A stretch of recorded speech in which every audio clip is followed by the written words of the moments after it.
नमस्कार, आप देख रहे हैं एनएमएफ न्यूज और मैं हूं आपके साथ श्रावणी पटनायक। मोहम्मद उमर का दिल्ली ब्लास्ट में हाथ था, ऐसा कहा जा रहा है।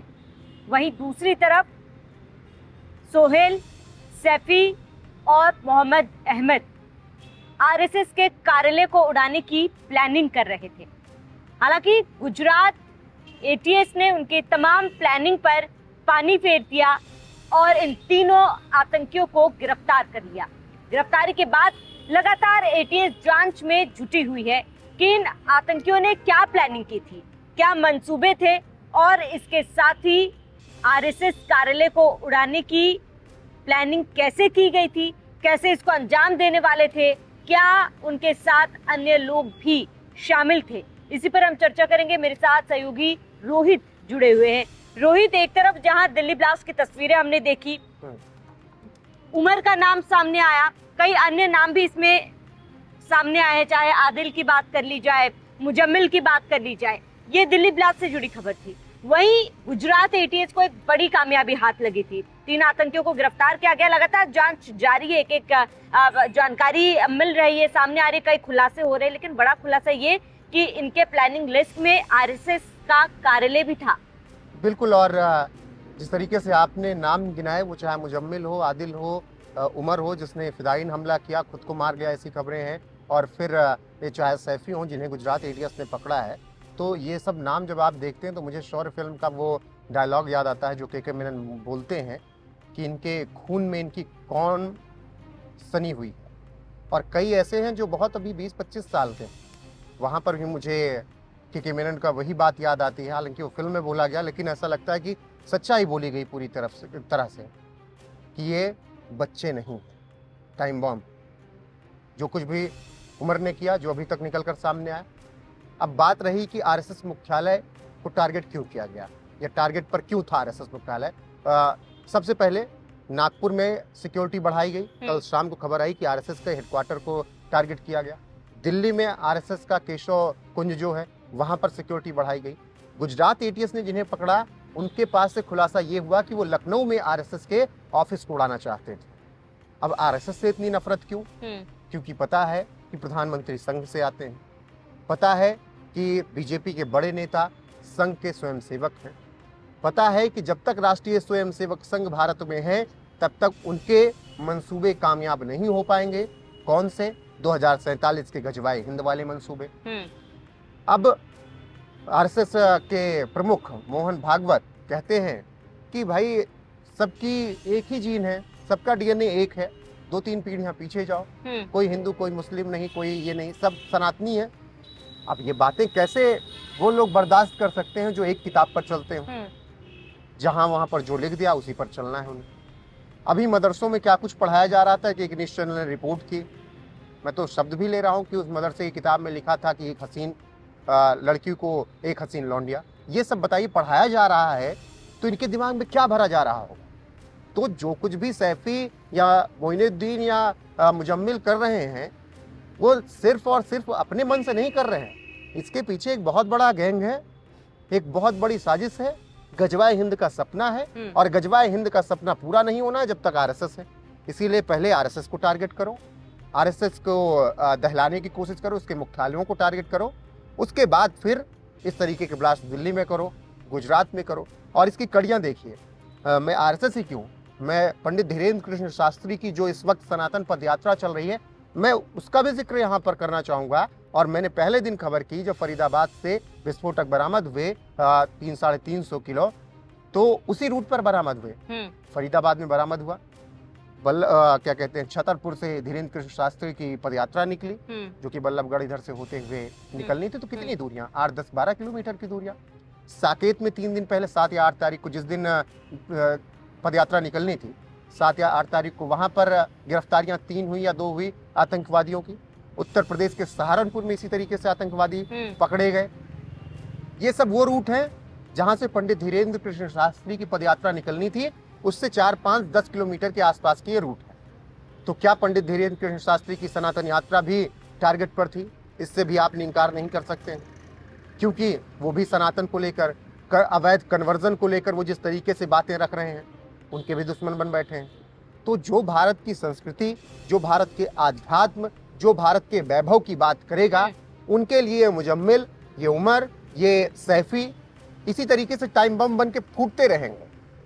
और मैं बार बार जिक्र करता हूं कि जब तक आप चीन वाला रूल अप्लाई नहीं करेंगे, तानाशाह आप हो सकते हैं, कहा जाएगा, लेकिन जब तक चीन वाला रूल अप्लाई नहीं करेंगे, कभी बम फूटेगा 26/11 में मुंबई में, कभी 10/11 पर दिल्ली में, कभी लखनऊ में, इसी तरीके के हालात। और 13 के पहले हालात थे, क्योंकि 13 के पहले चुप हो लिया जाता था, क्योंकि अमेरिका दबाव बना देगा।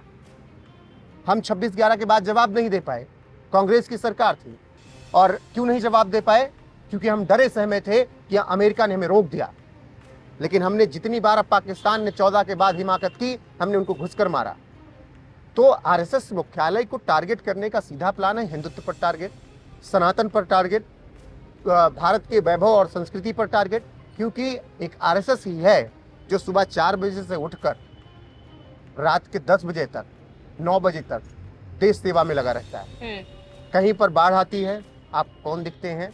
राष्ट्रीय स्वयंसेवक संघ के लोग दिखते हैं। कहीं पे हमला होता है, वहां पर आपने कहीं पर प्लेन क्रैश होता है, अहमदाबाद में देखा, राष्ट्रीय स्वयंसेवक संघ के लोग पहुंचते हैं। पंजाब में बाढ़ आई, आपने देखा। 26/11 हुआ, वहां आपने देखा। अब ये सोचिए कि वही इलाके क्यों हाई अलर्ट पर रखे गए जहां आरएसएस के मुख्यालय या जहां पर हिंदू आबादी ज्यादा है? क्यों? इसके लिए दर्शकों को भी सोचना चाहिए कि नागपुर क्यों हाई अलर्ट पर, केशव कुंज क्यों हाई अलर्ट पर, उत्तर प्रदेश योगी आदित्यनाथ का क्यों हाई अलर्ट पर, केरल क्यों हाई अलर्ट पर नहीं था भाई? या असदुद्दीन ओवैसी का हैदराबाद हाई अलर्ट पर क्यों नहीं था? वहीं से तो हथियार मंगवाए गए थे। सोचिए, वही सवाल है नहीं है? या फिर उन राज्यों को हाई अलर्ट पर क्यों नहीं रखा गया जहां पर दूसरी सरकारें? रोहित, कन्वर्शन की बात आप कह रहे हैं, ये जानकारी के लिए बता दूं कि आप जो नाम शुरुआत में मैंने लिया था, अहमद, सुहेल या फिर सैफी, ये तमाम जो लोग हैं वो कन्वर्टेड हैं। ये जांच में पता चला है कि ये लोग कन्वर्टेड हैं। और इसके साथ ही केवल आरएसएस कार्यालय ही नहीं, एक नरसंहार की प्लानिंग ये लोग कर रहे थे।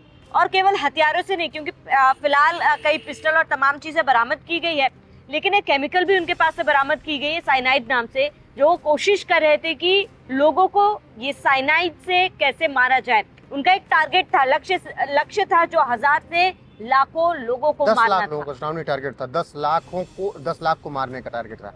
अब आपने एक बात कही कि कन्वर्टेड थे, कन्वर्ट होकर इस्लाम में गए। अब ये आपकी क्लिप वायरल करके ये माहौल बनाया जाए कि देखो असली इस्लाम जो है वो ये नहीं करता है, कन्वर्जन वाले करते हैं। तो मैं ये चाहूंगा कि ये भी उसके साथ आप जोड़ते जाइएगा कि अफजल गुरु कन्वर्टेड नहीं था। ये भी जोड़ते जाइएगा कि ओसामा बिन लादेन कन्वर्टेड नहीं था। ये भी जोड़ लीजिएगा वो आतंकी कसाब जो कलावा पहन के आया था, वो भी कन्वर्टेड नहीं था। और ऐसे ही तमाम नाम मैं आपको गिना दूंगा जो कन्वर्टेड नहीं थे। तो जो लोग कहते हैं आतंकवाद का धर्म नहीं होता है, वो इस बात को ध्यान रखें कि आतंकवाद का धर्म होता है। और वो धर्म क्या है? वो आपको जब दिल्ली के ब्लास्ट में डॉक्टर मोहम्मद उमर का नाम देखेंगे तब आपको समझ में आएगा, जब अफजल गुरु कसाब का नाम देखेंगे तब आपको समझ में आएगा, और ऐसे तमाम नाम हैं। तो ये जो कन्वर्टेड थे, जो माहौल बनाने की कोशिश भी की जाएगी आने वाले वक्त में, देखो कन्वर्टेड लोगों ने किया, असली इस्लाम वालों ने नहीं किया, तो वो भी ध्यान दे लेंगे कि कन्हैया लाल को किस तरीके से काट दिया गया। वो आतंकवादी भी थे, गौस और एक दूसरे का नाम मुझे नहीं याद आ रहा है। तो फिलहाल जो आप कह रही हैं कि 10 लाख 5 लाख लोगों को टारगेट किसी पदार्थ के, किसी दवा को बनाकर किया जाना था, तो इनको भी पता है कि अब लड़ाई का जरिया थोड़ा बदलना है। ये सबसे पहले रोहित इसी बात का जिक्र मैं करना चाह रही थी। ये लोग सबसे पहले लोगों का भरोसा जीतने की कोशिश करते हैं, या फिर भरोसे पर टारगेट करते हैं। ये कहना गलत नहीं होगा। आप एक शब्द ले लेते, एक नाम ले लेते हैं कि आप मेरा वाला अलग है, मेरा अब्दुल अलग है, जो कहते हैं ना। अगर डॉक्टर की बात कर ले, डॉक्टर पर भरोसा किया गया, डॉक्टर उमर क्या निकला, और तमाम बाकी जो 2-3 डॉक्टर्स पकड़े गए हैं उन पर लोग भरोसा ही तो करते थे। इसके साथ ही जहाँ पर विस्फोटक मिला है, एक किराए के घर में मुजम्मिल रहता था, उस किराए के घर में भारी मात्रा में विस्फोटक मिला है। उन किराएदारों ने भी तो इस पर भरोसा किया ही था। तो जाहिर सी बात है कहना कि भरोसे के जरिए ये लोगों को आप टारगेट कर रहे हैं, अपना वो तरीका ये बदल रहे हैं। बिल्कुल। और जो आपने बात की, मुझे लगता है कि वो हर एक हिंदू लड़की को समझना चाहिए कि आप अकेले रह लो, नहीं रहना किसी के साथ, नहीं विश्वास है, अकेले रह लो, लेकिन कभी ये मत सोचना कि आपका अब्दुल अलग है, सीधी सी बात। हाँ, या तो आप ऐसी बड़ी पोस्ट पे हो कि MP MLA हो और वहां पर मामला सुलझ जाएगा, वरना हमने यहाँ पर तमाम ऐसे लोगों को भी देखा है कि जो रोज आपको टीवी पर दिख रहे हैं, लेकिन उन्होंने अपनी पत्नी के साथ क्या किया, सजा भी उन्होंने काटी क्योंकि पत्नी हिंदू थी। तो लड़कियां सनातन की जो हैं वो अकेले रह लें, लेकिन ये ना सोचें कि आपका अब्दुल अलग है। आपका अब्दुल वही है जो श्रद्धा वालकर का था, छतरपुर वाली। आपका अब्दुल वही है जो बंगलौर वाली बच्ची का था। आपका अब्दुल वही है जो उत्तर प्रदेश वाली बच्ची का था, या देश के अलग अलग हिस्सों में था। मैं नहीं कह रहा हूँ कि दूसरे पक्ष में ऐसी घटनाएं नहीं हुई, कुछ घटनाएं वहां पर भी हैं और उन घटनाओं पर हमने जिक्र किया, हमने उनको कभी डिफेंड भी नहीं किया, सीधी सी बात। और दूसरी बात जो आपने जिक्र किया कि ये माहौल अब बदला जा रहा है, लड़ाई का जरिया जो मैं जिक्र कर रहा था बदलने की कोशिश की जा रही है। लड़ाई का जरिया इसलिए बदलने की कोशिश की जा रही है क्योंकि अब हो गए हैं भूखे नंगे ये लोग, कितना पिस्टल कितना गन लेकर आएंगे, वो लाने में परेशानी भी होती है, चेकिंग बहुत होती है। तो इसीलिए जो डॉक्टर वहाँ पर ये केमिकल बना रहा था, वो क्या होगा, कहीं पर खाने में मिला दिया जाएगा, वो आपको समझ में आएगा नहीं, उससे मौतें हो जाएंगी। एक तरफ मैं और इशारा करना चाहूँगा, मैं कई दिन से ये बात कर रहा था कि आजकल बसों में बहुत ज़्यादा आग लग रही है, वो चाहे जयपुर में हो, जोधपुर में हो, उत्तर प्रदेश में हो, महाराष्ट्र में हो या देश के अलग अलग हिस्सों में। पिछले 1 महीने में आप बसों में आग लगने की घटनाओं पर ध्यान दीजिए। बिल्कुल, सब कुछ सामान्य नजर नहीं आएगा आपको, वो भी ठंड के महीने में। गर्मी होती तो बात अलग थी, ठंड के महीने में बसों में इतना आग लगना, मैं अभी भी क्वेश्चन मार्क रख रहा हूँ क्योंकि जांच का विषय है, जांच पर इस पर किसी ने ध्यान नहीं दिया। मैं उम्मीद करूंगा कि इस पर जहां जहां सरकारों में हुआ है वो जांच करवाएं, क्या वाकई में ऐसा था। 10 बसों में अगर हुआ, चलिए 4 बसों में मानक खराब रहा होगा, लेकिन 5 बसें तो एकदम सही रही होंगी। एक नई बस में जोधपुर में आग कैसे लग सकता है, पूरे के पूरे जल कैसे जा सकते हैं, एग्जिट जो होता है, इमरजेंसी एग्जिट होता है, वो पहले से बंद कैसे रह सकता है। ये सब आप बहुत सामान्य घटना नहीं होती। बात भरोसे पे आई तो वही मैं कह रहा हूँ कि अभी मैंने कुछ देर पहले बात की मैंने सुप्रीम कोर्ट के एक वकील से, उनसे मैंने यही शब्द पूछा कि सर किस तरीके से अब लोग इस विचारधारा से दूर जाएं। तो उन्होंने कहा कि आप किस पर भरोसा करोगे, भरोसे पर हमारी बेटी ने, हमारी बच्चियों ने प्रेम किया तो उनके 36 टुकड़े हुए, भरोसा हमने किया, उन्हें मकान दिया तो वो आतंकी निकल गए, हमने भरोसा किया कि वो डॉक्टर हैं, हमारा इलाज करेंगे तो उन्होंने हमारे खून में हमारा खून बहाना की कोशिश की, बहा भी दिया, जबकि उनकी जिम्मेदारी क्या थी कि हमें वो खून दें, हमारा वो ट्रीटमेंट करें अगर हम बीमार हैं। तो ना डॉक्टर पर भरोसा रह गया, ना क्या कहते हैं किराएदार पर भरोसा रह गया ऐसे। और फिर जब इनसे कहा जाता है कि भाई आप इस इलाके में क्यों नहीं रहते, कहते हैं हमको किराए पे मकान नहीं मिलता। भाई ऐसे मकान मिलेगा तुम्हें, फिर जाओ वहीं रहो जहाँ पर पूरी लॉबी एक रहती है, वहाँ से निकलना भी नहीं चाहते। जो अच्छे हैं उन्हें मकान भी मिलते हैं, वो आकर आपको नोएडा के भी किसी ऐसे इलाके में रहेंगे, फ्लैट में रहेंगे जहाँ पर तमाम हिंदू आबादी होगी, दूसरी आबादी होगी। लेकिन जिनको भरोसा नहीं है, जिनके अंदर खोट है, जिनके दिमाग में बहुत कुछ चलता है, वो आपको वही जगह पे दिखेंगे जहाँ पर उनका पूरा का पूरा कुनबा होगा। बिल्कुल, आपका इस पूरे मुद्दे पर क्या कहना है हमें कमेंट कर जरूर बताएं। साथ ही बिहार चुनाव से जुड़े हर बड़ी अपडेट्स के लिए आप हमारे ऑफिशियल न्यूज वेबसाइट nmfnews.com पर जरूर जाएं।